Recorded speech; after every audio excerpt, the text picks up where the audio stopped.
ओ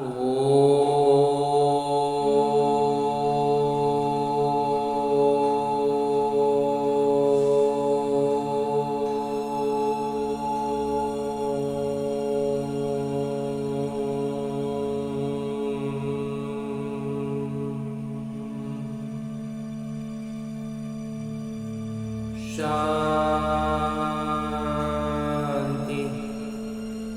ओम शांति। बाबा बाबा ओम शांति। ओम शांति बाबा। आज 22 सितंबर 2023 की मुरली है।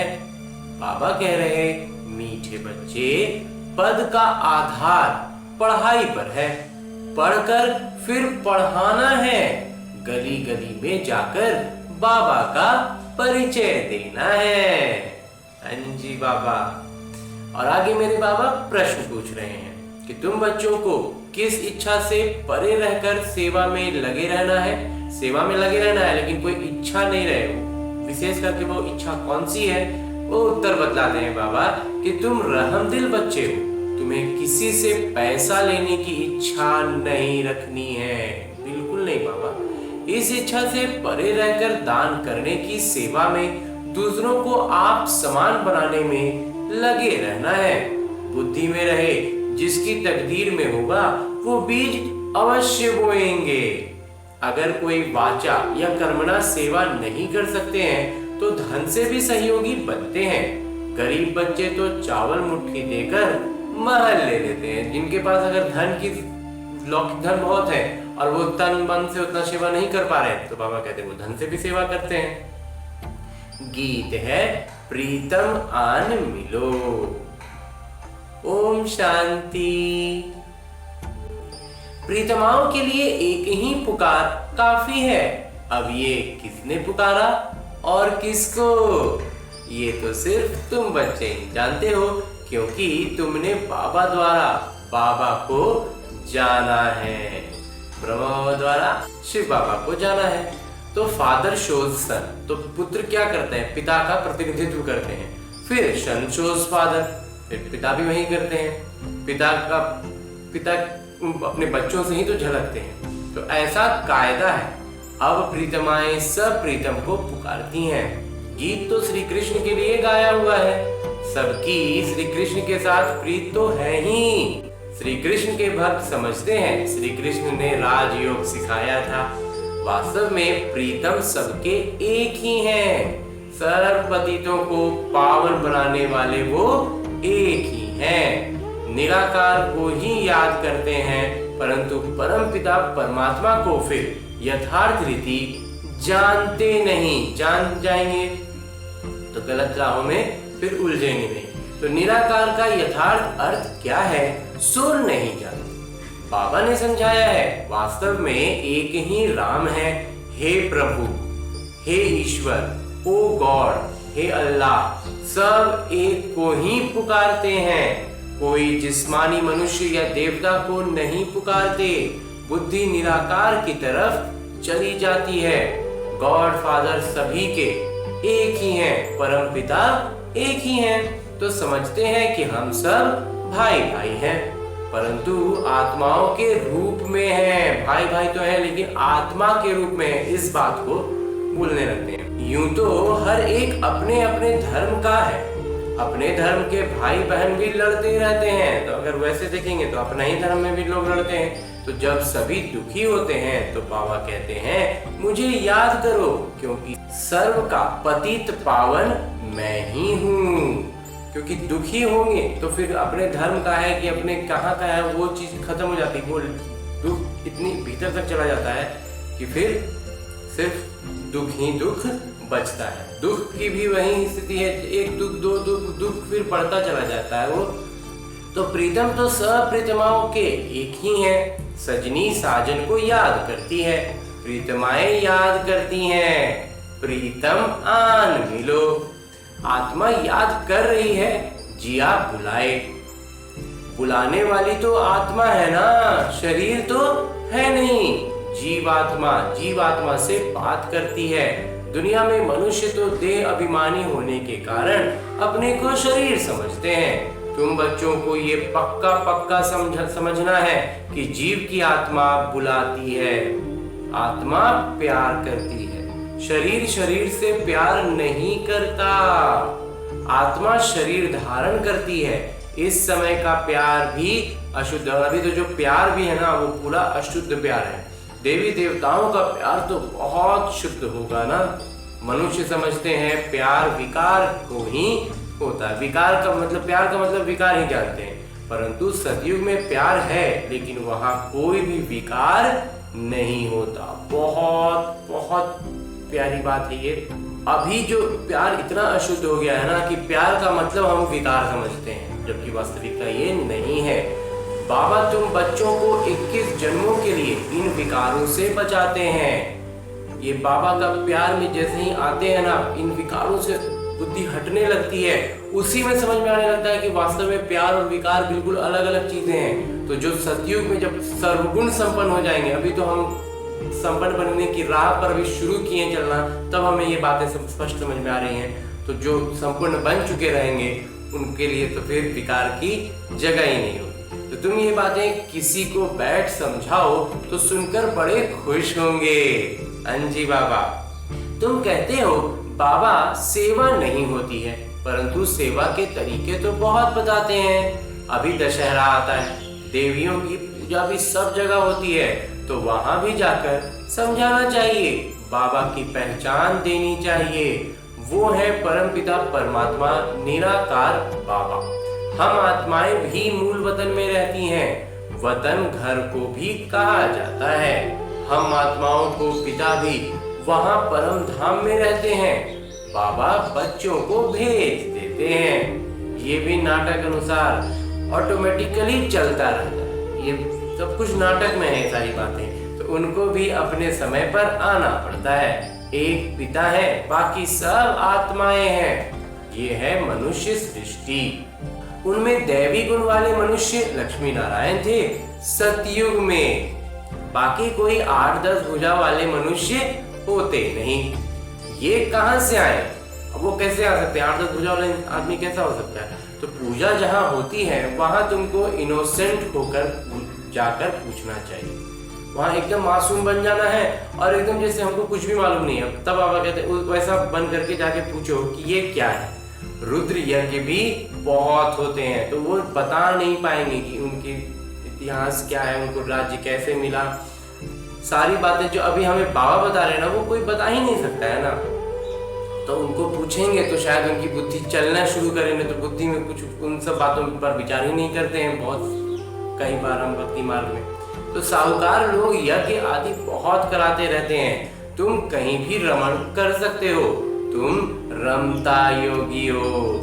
जो जिस देश में रहने वाले हैं वहां सेवा कर सकते हैं। ये कौन है जो इनकी पूजा होती है, क्या करके गए हैं, किसकी संतान है, ऐसे ऐसे बैठ पूछना चाहिए, फिर समझाना चाहिए, क्योंकि तुम्हें सबके कल्याण करना है। हमें बाबा सबका कल्याण करने का दायित्व देते हैं, तो हमें सबको कल्याण करना है। उसके लिए रहम दिल बनना चाहिए। रहम दिल होंगे तभी हम कल्याण की भावना हमारे मन में आएगी। और उसमें फिर कैसे कैसे करना है, ये युक्तियां बाबा बतलाते हैं कि जहाँ भी भक्ति मार्ग में लोग धक्के खा रहे हैं वहां पर जा करके उनसे पूछेंगे, कुछ सवाल करेंगे कि ये कौन, किनकी पूजा कर रहे हैं, वो क्या करके गए, वो किनकी संतान है। इस तरह के प्रश्न जब पूछेंगे तो शायद उनकी बुद्धि थोड़ी बहुत जागृत होने की उम्मीद जगे। तो अगर किन्हीं को रुचि बढ़ेगी तो फिर वो आगे ज्ञान को समझेंगे।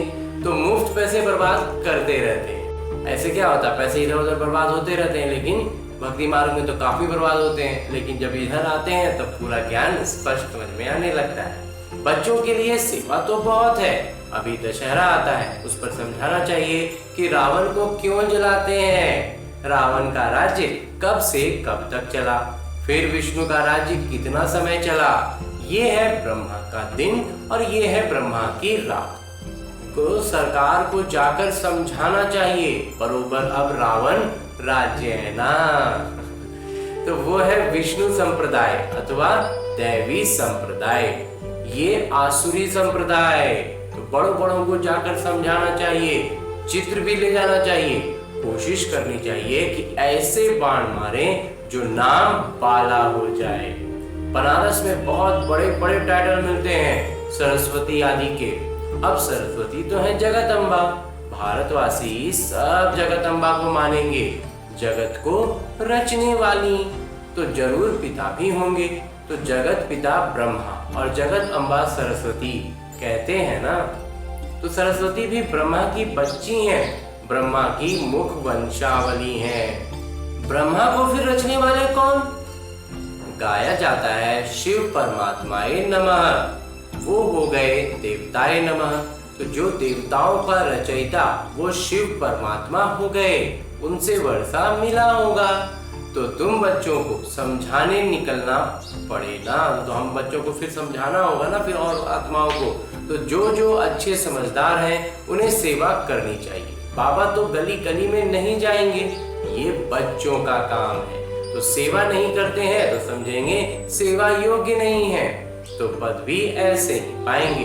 भले बच्चे तो बने हैं परंतु पढ़ाई पर सारा मदार है। जो ज्यादा पढ़ेंगे वो उच्च पद पाएंगे, पढ़े हुए के आगे अनपढ़े भरी ढोएंगे। तो पुरुषार्थ उच्च पद पाने का करना चाहिए। ये शिव बाबा सम्मुख बैठ समझा रहे हैं। बाहर वाले बच्चे भी समझेंगे कि शिव बाबा मधुबन में मुरली चलाते होंगे।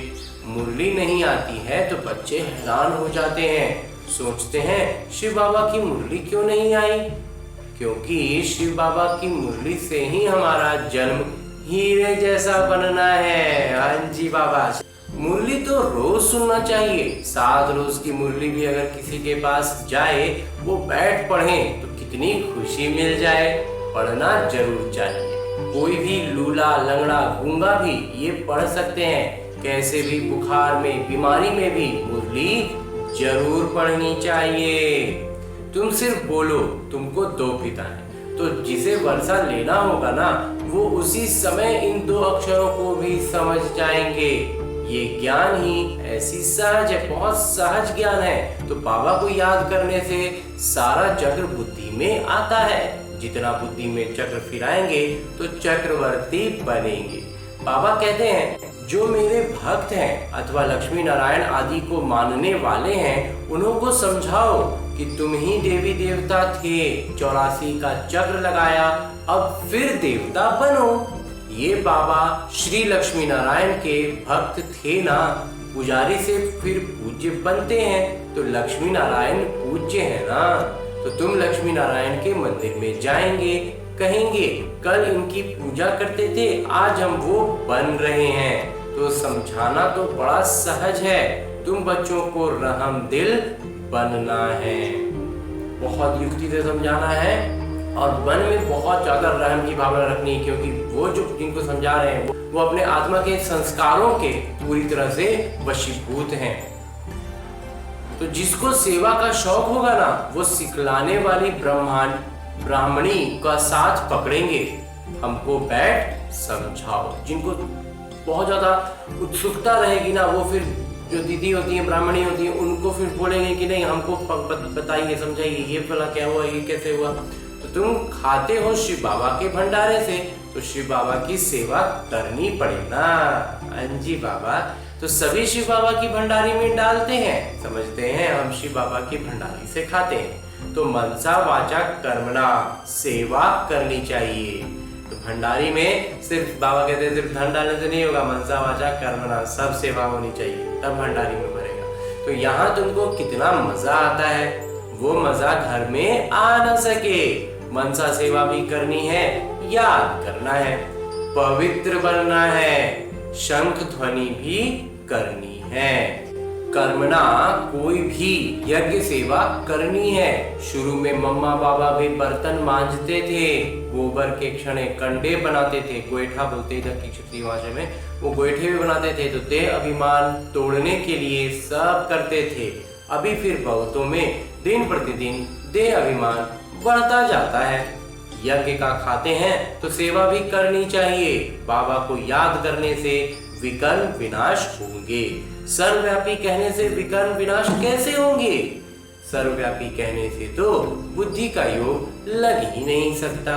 तो ये सेवा सबकी करनी है, दान देना है। बाबा कहते हैं कि अगर वो सेवा नहीं कर पा रहे हैं तो फिर स्थूल सेवा कर सकते हैं, तो वो भी नहीं कर सकते हो तो धन की सेवा करो, तो वो भी सेवा हो जाएगी। अगर धन की सेवा कर सकते हैं तो फिर धन से सेवा कर दीजिए। तो बीज बोया जाता है तो उनका फल निकलता है। यहाँ चावल चपटी देने से महल मिल जाते हैं। किसी को भी कहना नहीं है कि बीज बो, तकदीर में नहीं होगा तो कभी बुद्धि में आएगा ही नहीं। साहूकार लोग होते हैं तो 5 लाख का भी इंश्योरेंस करते हैं, गरीब होगा तो 500 का भी इंश्योरेंस करेगा। यहाँ फिर गरीब सबसे ज्यादा इंश्योर करते हैं, गरीबों की बाबा कहते हैं सबसे ज्यादा तो सुनिश्चित होती है सारी चीजें। तो गरीब के चावल मुट्ठी भी साहूकार के धन से बराबर हो जाते हैं। धन कितना है ना, इस पर निर्भर नहीं है। धन की देने की जो भावना है ना, पूरी तरह से उस पर सारी बातें निर्भर करती हैं। कोई छोटा सा बाबा कहते हैं छोटा सा भी योगदान करेगा ना, लेकिन उसकी भावना होगी कि वो अपना जितना कर सकता है उतना कर रहा है, तो वो उसको बहुत कुछ मिलेगा। और कोई सोचेगा है जाओ इतना हम दे दिए तो हमको फर्क नहीं पड़ रहा है, तो बाबा कहते हैं उसको फिर उसी अनुसार बिल्कुल कम का मिलेगा। तो इस तरह से देने की भावना जो है उसका बहुत ज्यादा फर्क है। तो मम्मा ने देखो क्या इंश्योर किया, मम्मा ने धन थोड़ी ही दिया, तन मन से देखो कितनी सेवा की। बहुत धन देने वालों को भी इतना पद नहीं मिल सकता। जो पद मम्मा को मिला वो और किसी को नहीं मिल सकता, क्योंकि उन्होंने तन और मन की पूरी सेवा लगा दी। जितना उनको मिलता है उतना और किसी को नहीं मिल सकता। उन्होंने तो धन दिया ही नहीं, और जो बहुत धन दे रहे फिर भी वो सेवा उनको नहीं मिल पाया। तुम हो नर से नारायण बनने वाले, ये ज्ञान है ही स्वराज्य योग। हर एक की बुद्धि समझ सकती है कि हम मम्मा पापा को अनुसरण करते हैं। ये बात अपने आप में समझनी है कि हम कितना ज्यादा ब्रह्मा बाबा और मम्मा का अनुसरण कर पा रहे हैं। पुरुषार्थ करना चाहिए ना। तो ये ज्ञान सागर तो गलियों में नहीं जाएंगे, न बाबा पब्लिक में भाषण कर सकते हैं। तो बाबा कहते हैं मैं तो बच्चों के सामने बैठ भाषण करूंगा। मैं सबका पिता हूँ, तुम माताएं कुमारियां हो, तुमको जाकर भाषण करना है।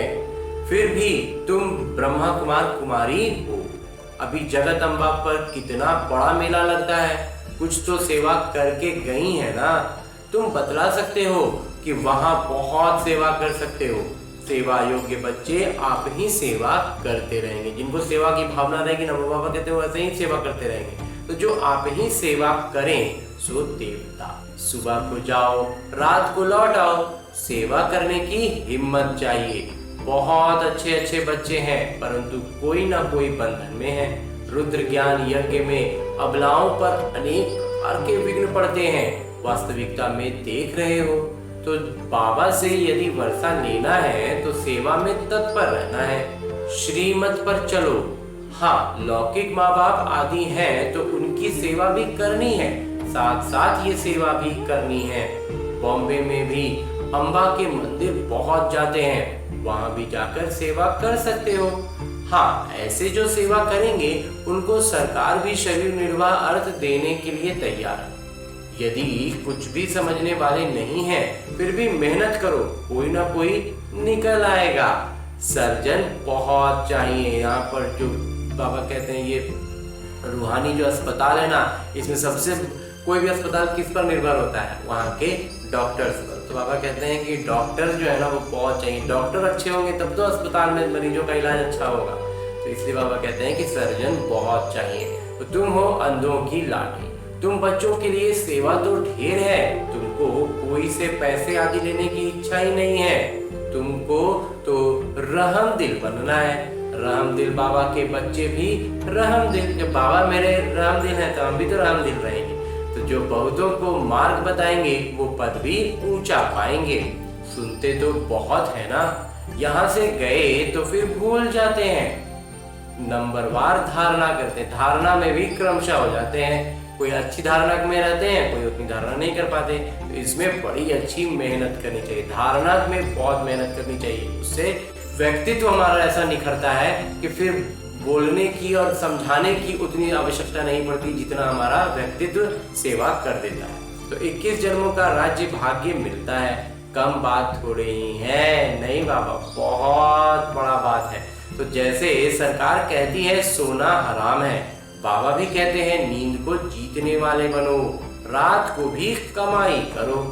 कोई शरीर छोड़ते हैं तो समझते हैं नाटक में उनका इतना ही किरदार था। अनन्य बच्चे जो होते हैं वो आते हैं, कोई तो बहुत आंसू बहाते हैं, पछताते हैं कि हमने सेवा नहीं की, बाबा का कहना नहीं माना। ऐसे ऐसे भिन्न भिन्न प्रकार के होते हैं। बाबा साक्षात्कार कराते हैं, तुमको कितना कहते थे सेवा कर आप समान बनाओ, तुमने नहीं किया, फिर रोते हैं। धर्मराज के आगे भी रोते हैं, मार खाते हैं। इम्तिहान हो गया, रिजल्ट निकल गई, फिर रोने से कोई फायदा नहीं होगा। कोई फायदा होगा क्या? नहीं बाबा। तो अभी प्रीतम आए हुए हैं, प्रीतमाओं को ले जाने। कहते हैं आओ तो हम तुमको विश्व की महारानी बनाए, जो पुरुषार्थ करेंगे वही बनेंगे। तो सितारों में भी क्रमशः होते हैं, सितारे में भी होता है ना, कोई तेज चमकता है, कोई धीमा चमकता है। तो कोई तो बहुत चमकते हैं, तुम पुरुषार्थ कर रहे हो। ऊपर में तुम्हारे पिछाड़ी की रिजल्ट का यादगार है। ऊपर में जो हमने इसके पहले जो रिजल्ट लाए थे ना, उसका वहां पर छाप लगा हुआ है। अब उस छाप को बदलना है, उससे बेहतर करना है, ये हमारे पुरुषार्थ पर बाबा कहते हैं निर्भर है। अभी तो ग्रहण लगता है ना, चलते चलते ग्रहचारी बैठ जाती है तो तूफान से निकल नहीं सकते। ग्रहण लगा और ये गिरा। तो ग्रहण बहुतों को लगता है, ग्रहचारी माता पिता को भी भुला देती है। परिपूर्ण तो कोई बने नहीं है, माया भी रुस्तम से रुस्तम हो लड़ेगी।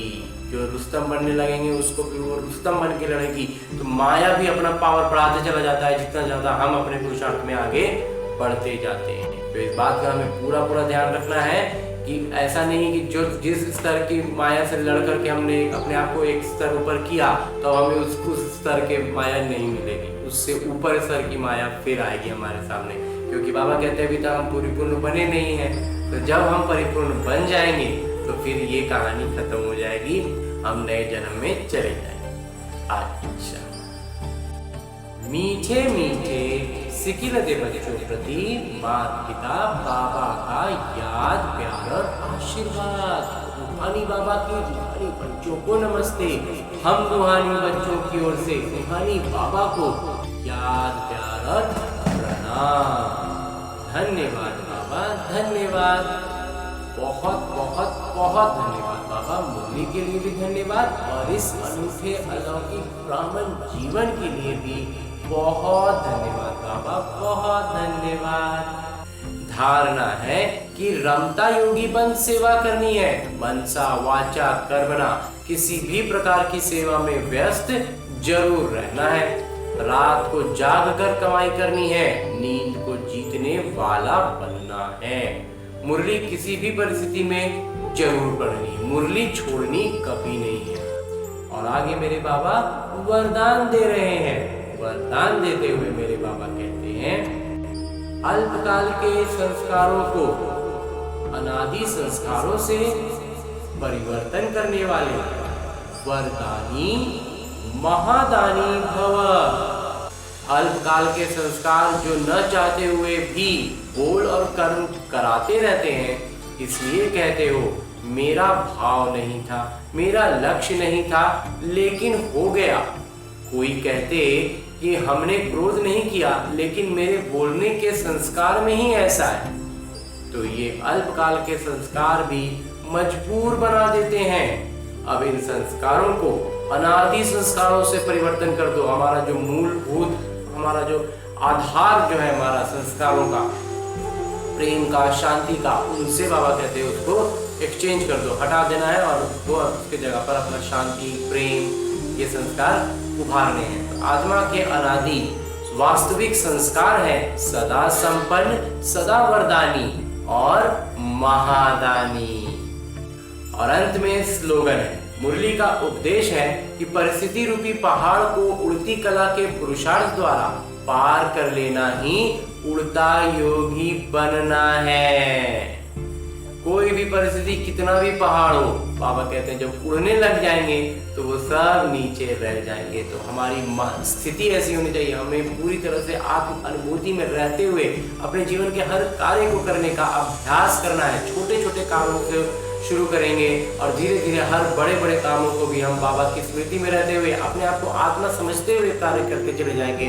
तो फिर परिस्थितियां बिल्कुल छोटी लगने लग जाएंगी, वास्तविक जीवन में सारी घटनाएं खेल लगने लग जाएंगे। और आज की मुरली के बाद मेरे बाबा अव्यक्त इशारे दे रहे हैं, निर्माण चित्त आत्माएं कारण व समस्या को सकारात्मक समाधान बनाएंगी। वो किसी भी प्रकार के विघ्न व समस्या अथवा माया के वार को वार न समझ खेल के समान अनुभव करते खुशी खुशी पार कर लेंगे। उनकी अवस्था सदा एक रस रहेगी, कभी घबराएंगे नहीं, हलचल में भी नहीं आएंगे। ओम शांति बाबा, ओम शांति।